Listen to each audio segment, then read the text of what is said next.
Chapter 360 আ difficult কনন্ড্রাম। ক্লাইন বেশ কিছুক্ষণ seriously চিন্তা করল। ওর মাথায় নানারকম থিওরি উঁকি দিতে লাগল, কিন্তু হাতে যথেষ্ট তথ্য না থাকায় ও আপাতত একটা সিদ্ধান্তেই পৌঁছাল।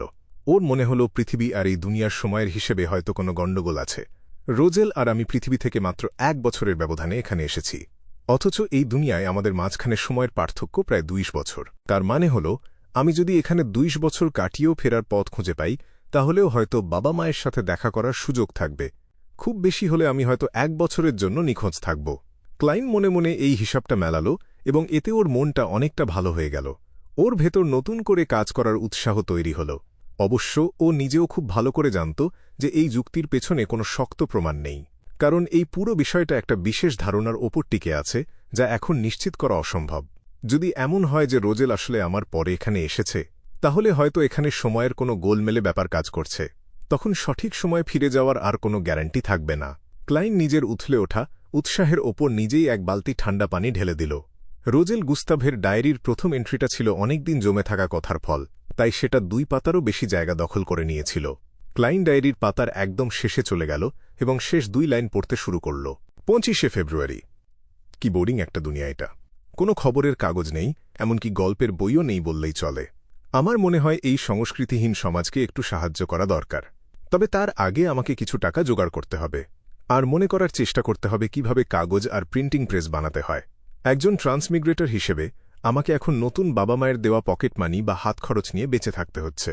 মাঝে মধ্যে কেবল 2-1টা চকচকে ফেরমো গোল্ড দেখার সুযোগ পাই। কি ট্র্যাজিক একটা গল্প, তবে স্বীকার করাটা বেশ মজার। 28শে ফেব্রুয়ারি। এই দুনিয়াটা হয়তো আমার চেনা জগতের চেয়ে একটু আলাদা। আজ জঙ্গলে শিকার করতে গিয়ে আমি পথ হারিয়ে ফেলেছিলাম। তার ফল হিসেবে আমি অবিশ্বাস্য রকমের একটা লড়াই দেখলাম। সেই লড়াইয়ে যে লোকটাকে সবাই ঘিরে ধরেছিল, তার মুখে আরও কয়েকটা বাড়তি চোখ গজাচ্ছিল, সব মিলিয়ে 4টা চোখ। এমনকি সেই চোখগুলো থেকে গাঢ় সবুজ রঙের আলো বেরোচ্ছিল। এটা কোনোভাবেই লজিক্যাল হতে পারে না। এটা কি কোনো 4 চোখওয়ালা মানবাকৃতি দানব? তার মানে এটা কি আসলেই কোনো ফ্যান্টাসি জগৎ? সেই দানবের প্রতিপক্ষ ছিল আরও অনেক বেশি শক্তিশালী। সে একটা আলোর স্তম্ভ ডেকে আনল, যা সোনালি শিখায় জ্বলছিল। হ্যাঁ, আমার মনে হলো সে ওটাকে কোনোভাবে আহ্বান করেছে। ভাগ্য ভালো যে ওরা আমাকে দেখতে পায়নি। দানবটাকে খতম করার পর সেই লোকটা লাশ নিয়ে ওখান থেকে চলে গেল। আমি হুয়াং তাও সত্যিই একজন গল্পের নায়ক। এই দুনিয়ায় আসার মাত্র কয়েক দিনের মধ্যেই আমি আসল সত্যিটা আবিষ্কার করে ফেলেছি। হয়তো ওরা আমার এই রূপালী টোকেনের ওপরের রহস্যময় চিহ্নগুলো চিনতে পারবে, তবে আমি কাউকে জিজ্ঞেস করতে যাব না। আমি ওদের মতোই শক্তিশালী হতে চাই এবং নিজেই এই রহস্যের সমাধান করব। আমি কেন এই কথা বললাম তার একটা বড় কারণ আছে। আমি ফালতু ওই নকশাগুলো ঠিকমতো মনেই করতে পারছি না, শুধু অস্পষ্টভাবে একটু আধটু মনে পড়ছে। নিজেকে গল্পের নায়ক ভাবছে। সম্রাট, আপনি কি আপনার কিশোর বয়সের সব পাগলামি এই ডায়েরির ভেতরে ঢেলে দিয়েছেন? ক্লাইন মনে মনে রোজেলকে একটু খোঁচা দিল, তবে ও সেই রূপালী প্লেটটার ব্যাপারে বেশ আগ্রহী হয়ে উঠল। হয়তো ওটাই ছিল রোজেলের এখানে আসার মূল কারণ। ক্লাইন ওই চিহ্নগুলো কেমন ছিল সেটা জানার জন্য খুব উৎসুক হয়ে উঠল। এই দুনিয়ার মিস্টিক জ্ঞান ব্যবহার করে যদি ওটা উদ্ধার করা যায়, তবে এই ট্রান্সমিগ্রেশন হয়তো স্রেফ কোনো কাকতালীয় ঘটনা নয়। ক্লাইন ডায়েরির পাতাগুলো নামিয়ে রাখল ও টেবিলের ওপর আঙুল দিয়ে টোকা দিতে লাগল। এরপর ও আলজার উইলসন এবং ফোর্স ওয়ালের মাঝখানের অদৃশ্য পর্দাটা সরিয়ে দিল। তোমরা চাইলে এখন নিজেদের মধ্যে লেনদেন করতে পারো। ক্লাইন চেয়ারের পিঠে হেলান দিয়ে হাসল। ফোর্স একটা লম্বা শ্বাস নিল। ও বলল, আমি একটা স্পিরিট ইটারের পাকস্থলী আর 20 মিলিলিটার ডিপ সি মার্লিনের রক্ত কিনতে চাই। আমি গোল্ড পাউন্ডে দাম দেব। আমার কাছে এখনও 430 পাউন্ড আছে, একটা অন্তত আমি কিনতেই পারব। ও মনে মনে নিজেকে সাহস দিল। বাকি টাকা কোথা থেকে আসবে সে ব্যাপারে ওর কোনো ধারণা ছিল না। বিয়ন্ডারদের সামনের দিকে এগিয়ে যাওয়ার পথে এটাই একটা বড় বাধা। মানুষ চাইলেই তার সাধ্যের বাইরে খরচ করতে পারে না। পূর্ণিমার চাঁদের সেই অদ্ভুত আওয়াজ থেকে বাঁচার জন্য আমাকে যদি ট্রিকমাস্টার হতে না হতো, তবে আমি আর সামনে এগিয়ে যাওয়ার কথা ভাবতামই না। আমি এই জগতের সাথে আর কোনো যোগাযোগই রাখতাম না। আমি বই লিখতাম, টাকা জমাতাম, চা খেতাম আর শিওয়ের সাথে রাস্তা দিয়ে ঘুরে বেড়াতাম। ওর কাজ শেষ হয়ে গেলে আমরা দুজন মিলে এই মহাদেশের উত্তর আর দক্ষিণ দিকে ঘুরে বেড়াতাম। আমাদের কোনো বিপদ বা দুর্ঘটনার ভয় থাকত না, আমরা জীবনটা উপভোগ করতে পারতাম। ফোর্সের চিন্তাগুলো হঠাৎ করেই এলোমেলো হয়ে গেল। ও যখন ভাবছিল যে কেউ হয়তো সাড়া দেবে না, তখন আলজার নিচু স্বরে বলল, আমি সম্প্রতি জলদস্যুদের এক আড্ডায় ডিপসি মার্লিনের রক্ত দেখেছি, কিন্তু দুর্ভাগ্যবশত তুমি সেই সুযোগটা মিস করেছ।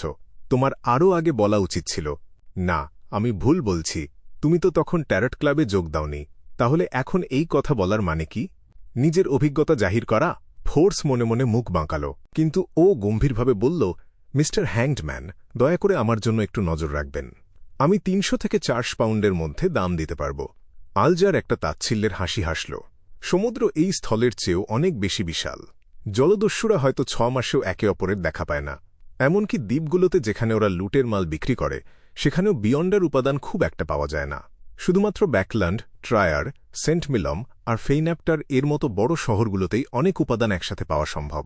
তোমার কথা বলার ধরন শুনে মনে হচ্ছে তুমি ব্যাকল্যান্ডের বাসিন্দা, অথবা অনেক বছর ধরে ওখানে আছো। আপনি কি বলতে চাইছেন যে আমাকে নিজের চেষ্টাই করতে হবে? ফোর্স প্রায় ওপরের ধূসর কুয়াশার দিকে তাকিয়ে ফেলল। এই সময় ডেরিক বার্গ বলল, আমি মোটামুটি জানি কয়েকটা স্পিরিট ইটার কোথায় থাকে, কিন্তু তোমরা যে গোল্ড পাউন্ডের কথা বলছো ওটা আমার লাগবে না। ফোর্স একটা নকল হাসি দিয়ে বলল, তাহলে তোমার কি চাই? সোলার হাইপ্রিস্ট পশনের ফর্মুলা অর্ডারে মনে মনে চট করে উত্তর দিল। ডেরিক কিছুক্ষণ গম্ভীর হয়ে চিন্তা করে বলল, সোলার হাইপ্রিস্ট পশনের ফর্মুলা? ওটা কি সিকোয়েন্স 7-এর ফর্মুলা নয়? আমি ওটার নাম শুনেছি, কিন্তু এই সিকোয়েন্সের ফর্মুলার দাম অন্তত ৭৫০ পাউন্ড।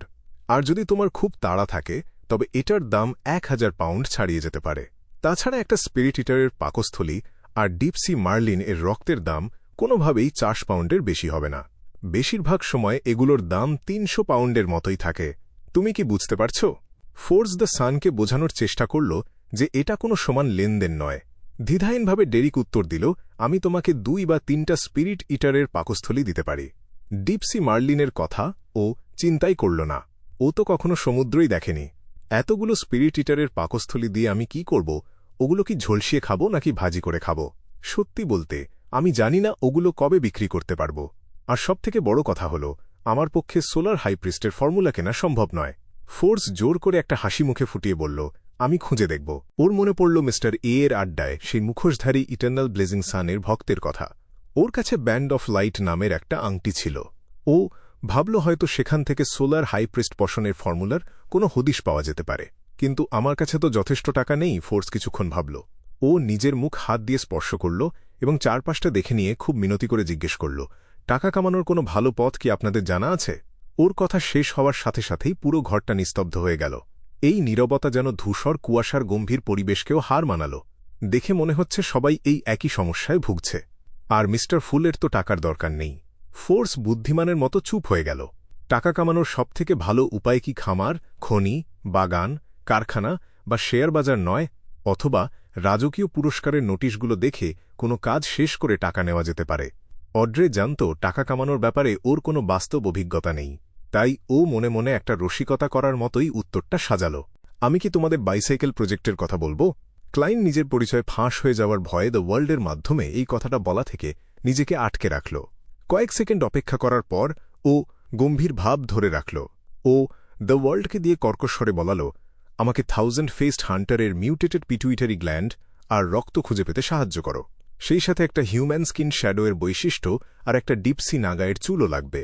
ক্লাইনের কাছে এখন মাত্র ৫৮৯ গোল্ড পাউন্ড বাকি আছে। তবে ওর কাছে ওয়্যারউলফ বিয়ন্ডার বৈশিষ্ট্য আর বায়োলজিক্যাল পয়জন বোটল আছে। ও ভাবছে ওয়্যারউলফ বৈশিষ্ট্যটা দিয়ে কোনো মিস্টিক্যাল আইটেম বানিয়ে সেটা বিক্রি করে দেবে। সেটা করতে পারলে সিকোয়েন্স 6 বিয়ন্ডার উপাদানের খরচ অনায়াসেই উঠে আসবে। তাই ও আগেভাগেই ট্যারট ক্লাবের সদস্যদের জানিয়ে রাখল, যাতে সুযোগ পেলেই ওগুলো জোগাড় করা যায়। ঠিক আছে, ডেরিক সবার আগে উত্তর দিল, কিন্তু ও কোনো কথা দিল না।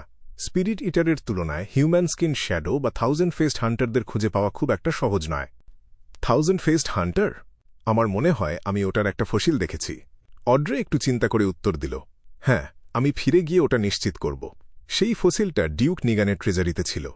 যদি ওটা ফসিল হয়ে যায়, তবে ওর বিয়ন্ডার বৈশিষ্ট্য হয়তো অনেক আগেই চলে গেছে। ক্লাইন দ্য ওয়ার্ল্ডের মাধ্যমে মাথা নেড়ে সায় দিল। কিছুক্ষণ নীরব থাকার পর আলজার বলল, আমাকে একটা লোকের ওপর নজর রাখতে সাহায্য করুন। ও সেই দাস নিখোঁজ হওয়ার ঘটনার সাথে জড়িত। ও নিজেকে বেলিন বলে পরিচয় দেয়। ওর গায়ের রং লালচে বাদামি আর চেহারা দেখে মনে হয় ও দক্ষিণাঞ্চলের লোক। কিন্তু কেউ একজন ওকে ব্যাকল্যান্ডের টানে কথা বলতে শুনেছে।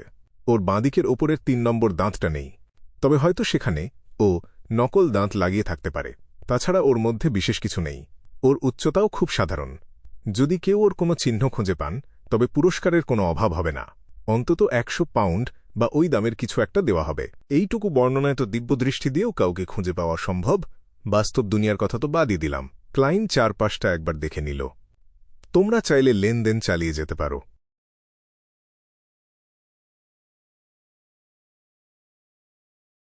ট্যারট ক্লাবের সভা শেষ হওয়ার পর ডেরিক নিজের বাস্তব দুনিয়ায় ফিরে আসল।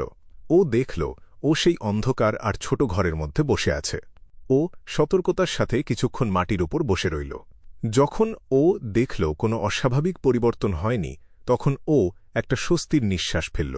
মিস্টার হ্যাংডম্যান ওকে পরামর্শ দিয়েছিলেন আগেকার সেই এক্সপ্লোরারি টিমের ক্যাপ্টেনের সাথে কথা বলতে। ডেরিক উঠে দাঁড়াল এবং সেই ধাতব দেয়ালের কাছে গেল। ও আঙুল বাঁকিয়ে দেয়ালে টোকা দিল। ঠক ঠক। ও নিজের সংকেত পাঠাল, কিন্তু অনেকক্ষণ পার হয়ে যাওয়ার পরও কোনো সাড়া আসল না। উনি কি ঘুমিয়ে পড়েছেন, নাকি ওকে 6 সদস্যের কাউন্সিলে নিয়ে যাওয়া হয়েছে? ডেরিক ধাতব দেয়ালের দিকে তাকিয়ে মনে মনে ভাবল। ঠিক এই সময় ওর পেছনের বিছানা থেকে একটা বৃদ্ধ আর ফিসফিসে গলার আওয়াজ ভেসে আসল। তুমি কি আমাকে খুঁজছ?